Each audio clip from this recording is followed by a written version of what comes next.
অত্যন্ত আপত্তিকর ঘটনা। একটা জঙ্গলের রাজত্ব কায়েম হচ্ছে, থ্রেট কালচার, গুন্ডামি, ডিম মারা, হামলা করা। বিজেপিকে কি ছাড়পত্র দিয়ে দিয়েছে রাজ্য পুলিশ প্রশাসন? আন্দোলনের কথা বলার জন্য বাড়িতে ঢুকে হামলা হবে? তীব্র নিন্দা করছি। অবিলম্বে এই থ্রেট কালচার, হামলা বন্ধ হওয়া উচিত।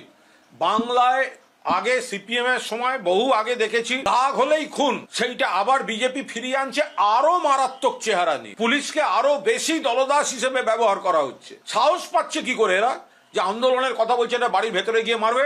এতে আমাদেরও ভয় পাওয়ানো যাবে না, কিন্তু বাংলার মান ইজ্জত শুধু চমকে ধমকে বড় বড় কথা বলে রাখা যাবে না। অত্যন্ত আপত্তিকর ঘটনা।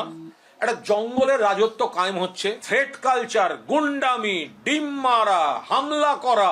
বিজেপিকে কি ছাড়পত্র দিয়ে দিয়েছে রাজ্য পুলিশ প্রশাসন? আন্দোলনের কথা বলার জন্য বাড়িতে ঢুকে হামলা হবে? তীব্র নিন্দা করছি। অবিলম্বে এই থ্রেট কালচার, হামলা বন্ধ হওয়া উচিত।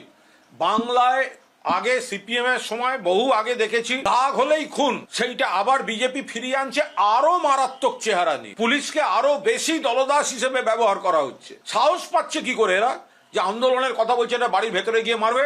এতে আমাদেরও ভয় পাওয়ানো যাবে না, কিন্তু বাংলার মান ইজ্জত শুধু চমকে ধমকে বড় বড় কথা বলে রাখা যাবে না।